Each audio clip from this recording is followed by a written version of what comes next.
Hi 66% garbage வேஸ்ட்டை recycling பண்ணி Germany world லெவல்ல ரீசைக்ளிங்கை most எஃபெக்டிவா பண்ணிட்டு வராங்க. ரீசைக்ளிங் ரீயூஸோட ஒரு பார்ட்டா ஒரு எக்ஸலண்டான விஷயம் பண்ணியிருக்காங்க.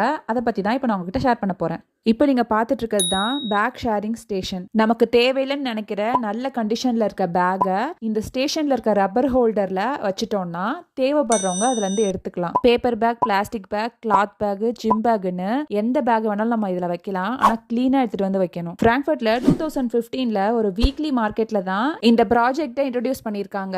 இப்போ பிராங்க்ஃபர்ட்ல டோட்டலா 30 இடத்துல இந்த பேக் எக்ஸ்சேஞ்ச் ஸ்டேஷன் இருக்கு. வேஸ்ட் குறைச்சு ரீயூஸ் என்கரேஜ் பண்றது தான் இந்த ப்ராஜெக்டோட மெயின் மோட்டிவ். கவர்மெண்ட் என்னதான் ரூல்ஸ் போட்டாலும் அங்க இருக்க மக்கள் அதை ஃபாலோ பண்ணலனா அது வேஸ்ட் தான். அந்த விஷயத்துல ஜெர்மன் மக்களை அடிச்சுக்கவே முடியாது. வேஸ்ட் செப்பரேஷன்ல இருந்து ரீசைக்கிள் வரைக்கும் எல்லாருமே கரெக்டா ஃபாலோ பண்ணுவாங்க. இந்த வீடியோ உங்களுக்கு பிடிச்சிருந்துச்சுன்னா ஒரு லைக்கை தட்டி விட்டுட்டு ஜெர்மனில கார்பேஜ் சிஸ்டம் பத்தி நீங்க நினைக்கிறீங்கன்னு கமெண்ட் பண்ணி மறக்காம சப்ஸ்கிரைப் பண்ணுங்க. பாய்.